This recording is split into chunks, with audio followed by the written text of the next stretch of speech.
près de moi. Bon matin, bon vendredi, bienvenue à votre émission La Victoire de l'amour, comme on le fait toutes les semaines. Le vendredi, on rejoint quelqu'un qu'on apprécie énormément dans l'équipe de La Victoire de l'amour. Elle est médecin et chirurgienne en ORL, la docteure Valérie Julie Brousseau.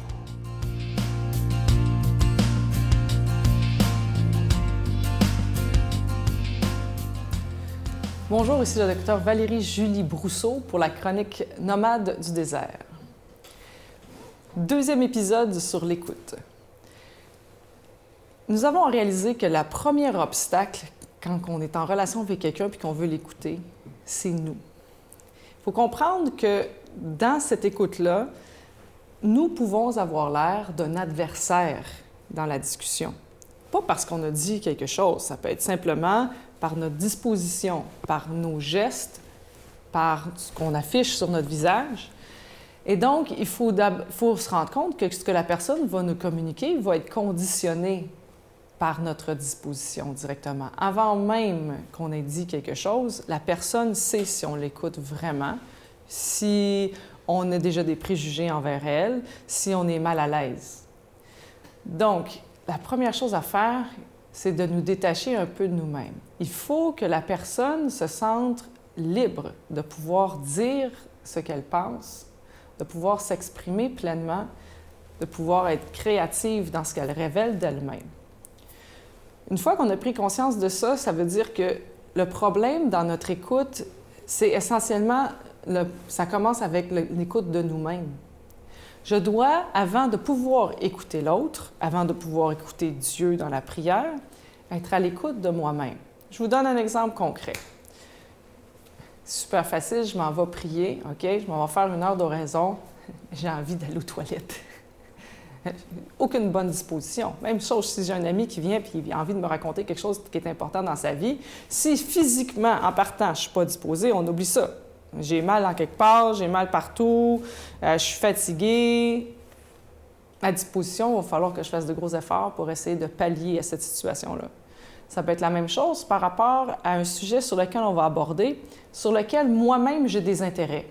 Alors, si en partant, on va parler d'un sujet que moi j'ai envie de défendre, un certain point ou un certain territoire, la personne va le sentir. Non seulement elle va le sentir, mais moi, quand que je vais écouter ce qu'elle me dit, au lieu d'écouter librement ce qu'elle me dit, je vais prendre chaque morceau de ce qu'elle me donne, puis je vais essayer de le reconstruire par rapport à ce que moi j'ai en tête. Je vais essayer de me justifier dans ce que la personne me dit, au lieu de la laisser, elle, exprimer ce qu'elle ressent. Pour arriver à faire la différence, puis arriver à nous détacher un peu de nous-mêmes dans les discussions, un bon truc, c'est qu'une fois que la personne a fini de nous dire quelque chose, il serait judicieux de l'essayer de lui redire à elle, dans nos propres mots, ce que nous avons compris, en lui demandant si c'est bien ça qu'elle voulait dire. Vous allez être surpris, parce que souvent, ce qu'on a compris, c'est pas ce que la personne voulait dire du tout. C'est pas que la personne s'est nécessairement mal exprimée, c'est que la manière dont nous avons reçu l'information, qui en passant, pas juste le contenu, l'émotion aussi qui nous est communiquée, est distorsionnée par notre propre manière d'écouter. Alors, cette semaine, je vous invite à réfléchir comment vous écoutez, comment vous vous écoutez. À la semaine prochaine. Notre Père qui es aux cieux, que ton nom soit sanctifié, que ton règne vienne, que ta volonté soit faite sur la terre comme au ciel. Donne-nous aujourd'hui notre pain de ce jour. Pardonne-nous nos offenses comme nous pardonnons à ceux qui nous ont offensés. Ne nous laisse pas entrer en tentation, mais délivre-nous du mal, car c'est à toi qu'appartient le règne, la puissance et la gloire pour les siècles des siècles. Amen. Dans le cadre des festivités du 25e anniversaire de la Victoire de l'amour, nous vous invitons à un pèlerinage inoubliable en France, en compagnie du père Michel-Marie-Brigitte Bédard, Miguel Padilla et la participation occasionnelle de Sylvain Charon. Nous visiterons Lourdes, Saint-Malo, Mont-Saint-Michel, Lisieux et Paris. Nous assisterons au spectacle musical Bernadette de Lourdes qui attire des foules du monde entier. Célébration eucharistique avec le père Michel-Marie, du 25 septembre au 6 octobre 2020. Information 1-877-277-4412.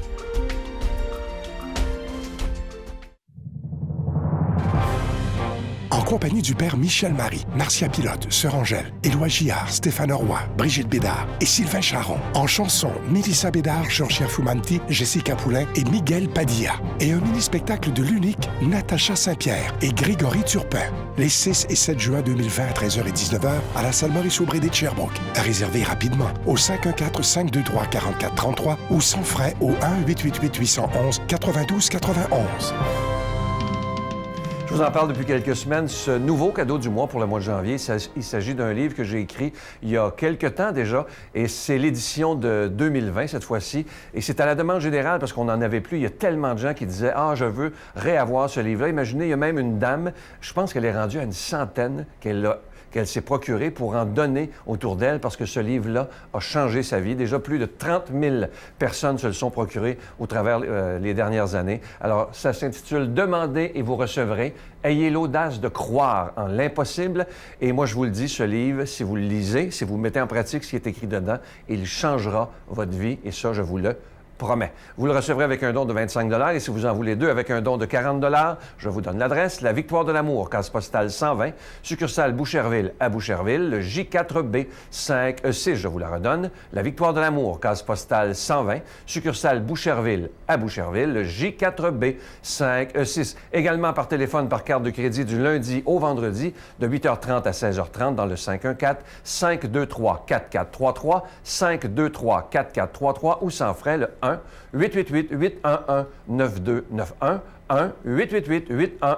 1-888-811-9291 et aussi sur notre site Internet. Vous savez que c'est une façon très rapide, sécuritaire et efficace de faire votre don, le www.lavictoiredelamour.org. Je vous rappelle le titre du livre, « Demandez et vous recevrez. Ayez l'audace de croire en l'impossible. » Et moi, je vous le dis, si vous mettez en pratique ce qui est écrit dans ce livre-là, votre vie, elle va changer et vous allez voir que vous ne prierez plus jamais de la même façon. Merci de tout cœur.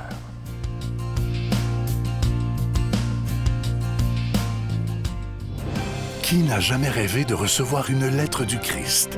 Eh bien, la voici, le tout nouveau livre du père Michel Marie, D'un amour brûlant aux éditions Artege. Enfin disponible au Québec dans toutes les bonnes librairies. La parole de Dieu aujourd'hui est proclamée par quelqu'un qu'on apprécie beaucoup, Pierre-Luc.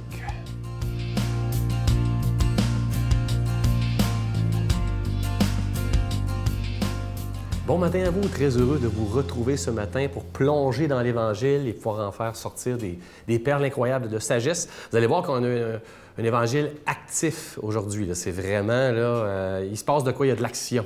Moi, c'est ce que j'aime avec Saint Marc. Il y a toujours... C'est cinématographique, il y a de l'action. Alors, on plonge dans l'Évangile selon Saint Marc. Jésus était de retour à Capharnaüm et la nouvelle se répandit qu'il était à la maison. Tant de monde s'y rassembla qu'il n'y avait plus de place. Même devant la porte, il leur annonçait la parole. Arrivent des gens qui lui amènent un paralysé, porté par 4 hommes. Comme ils ne peuvent pas l'approcher à cause de la foule, ils découvrent le toit au-dessus de lui, font une ouverture et descendent le brancard sur lequel était couché le paralysé. Voyant leur foi, Jésus dit au paralysé, « Mon fils, tes péchés sont pardonnés. » Or, il y avait dans l'assistance quelques scribes qui raisonnaient en eux-mêmes. Pourquoi cet homme parle-t-il ainsi? Il blasphème. Qui donc peut pardonner les péchés, sinon Dieu seul? Saisissant aussitôt dans son esprit les raisonnements qu'il faisait, Jésus leur dit, « Pourquoi tenir de tels raisonnements? Qu'est-ce qui est le plus facile? De dire au paralysé, « Tes péchés sont pardonnés? » Ou bien de dire, « Lève-toi, prends ton brancard et marche. » Eh bien, pour que vous sachiez que le Fils de l'homme a le pouvoir de pardonner les péchés sur la terre, je te l'ordonne, dit-il au paralysé. Lève-toi, prends ton brancard et rentre chez toi. L'homme se leva, prit aussitôt son brancard et sortit devant tout le monde. Tous étaient stupéfaits et rendaient gloire à Dieu en disant « Nous n'avons jamais rien vu de pareil. » Incroyable, hein? C'est ça avec Marc. On dirait un scénario. On le voit bien, l'image est bonne. On n'est pas dans le brouillard. Des fois, tu sais, moi, je sais pas pour vous, je lis des textes de l'Évangile puis je me dis, je comprends pas trop, là. On comprend très bien, c'est du concret. Mais ce qui est à comprendre là-dedans, puis moi, je trouve ça incroyable, cette phrase-là, évidemment, c'est lève-toi et marche. Et moi, je nous le dis à nous, je pense que le Christ nous interpelle. La première affaire, en tout cas, quand j'ai lu ça ou quand je le relis, c'est Pierre-Luc, lève-toi et marche de quoi? De quoi es-tu paralysé? De quoi as-tu à marcher? Qu'est-ce qui t'empêche de marcher? Et là, remplacer marcher, parce que qu'est-ce qui t'empêche de progresser, d'avancer, de dire oui au Christ? Qu'est-ce qui t'empêche de faire ça? Je sais qu'il y a un paralysé, là, c'est concret, là. Et je sais très bien qu'il y a peut-être des gens à qui c'est arrivé une guérison, là. Mais il y a quand même une force dans la parole de Dieu qui est celle-ci, où on le sait qu'on est paralysé par certaines choses. Et moi, là, résonne en moi cette phrase quand je prie, où le Christ me regarde, au plus profond de mon cœur, il me dit « Lève-toi et marche, Pierre-Luc. » Et ça me saisit. C'est ma foi, ça. Et je trouve ça incroyable de voir ça. Et en passant, on s'arrête quand même sur un passage qui est incroyable, là. Le Christ s'est dit qu'il dit « Voyant leur foi ». Hein? Voyant leur foi, il a dit au paralysé, « OK, t'es délivré de tes péchés. » Il a vu l'action du monde autour de la personne blessée, ou paralysée dans ce cas-ci, là, pour dire, « Wow! » Il était bouche bée, en fait, de leur foi. Puis quand même, c'est incroyable. Ils se sont donnés, là, on s'entend. Ils ne peuvent pas l'approcher. La foule est là. Imaginez la scène. Là. OK, on ne peut pas l'approcher, mais il faut absolument aller voir Jésus. Il faut aller à sa rencontre. Ils défont le toit et ils descendent le brancard. Vous savez ce que c'est un brancard? Tu sais, les ambulanciers ont des civières. Mais à l'époque, là, c'est 2 bâtons avec une toile, puis on embarque là-dessus. Hey, ils se sont donnés. Et je pense au propriétaire de l'immeuble. Là. Il s'est donné lui-ci, quand même. Avant que tu défasses mon toit puis que tu me dises faut qu'on aille rencontrer Jésus, là. Il s'est donné avec générosité, le gars, tu sais. J'imagine que même le propriétaire des lieux a dû se dire, ben non, il le faut. Il le faut. C'est le Christ qui est là parmi nous. Alors, on le laisse faire. Et il termine à la fin, et vous avez peut-être remarqué dans ma lecture, j'ai fait exprès, tous étaient stupéfaits et rendaient gloire à Dieu. Tout le monde, même les scribes, tout le monde. Ça, je trouve ça vraiment fort. La force insoupçonnée de Dieu de rentrer dans le cœur durci des gens. Et moi, j'en connais, là. Il faut faire confiance à ça. Il faut déposer ça. Il faut faire en sorte que le Christ on laisse au Christ faire sa route et son chemin pour adoucir les cœurs et les transformer à travers ses signes à lui. Ça, je trouve ça très intéressant. Prenons le temps de prier cette belle parole. Seigneur, chuchote constamment à mon oreille avec force, lève-toi et marche. Fais-nous progresser. Fais-nous défaire les toits et descendre les brancards pour nos frères et sœurs. Fais-nous découvrir ta force pour que tous te rendent gloire. Au nom du Père et du Fils et du Saint-Esprit. Amen. Et bonne journée. Je vous salue Marie, pleine de grâce. Le Seigneur est avec vous. Vous êtes bénie entre toutes les femmes, et Jésus, le fruit de vos entrailles, est béni. Sainte Marie, Mère de Dieu, priez pour nous pauvres pécheurs, maintenant et à l'heure de notre mort. Amen.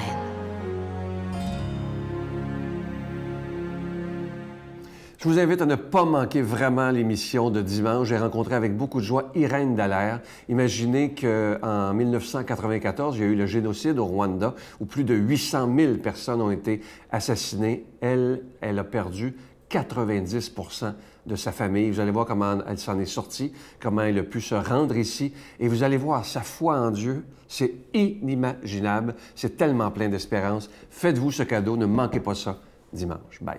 À ce moment-là, en 94, j'ai vu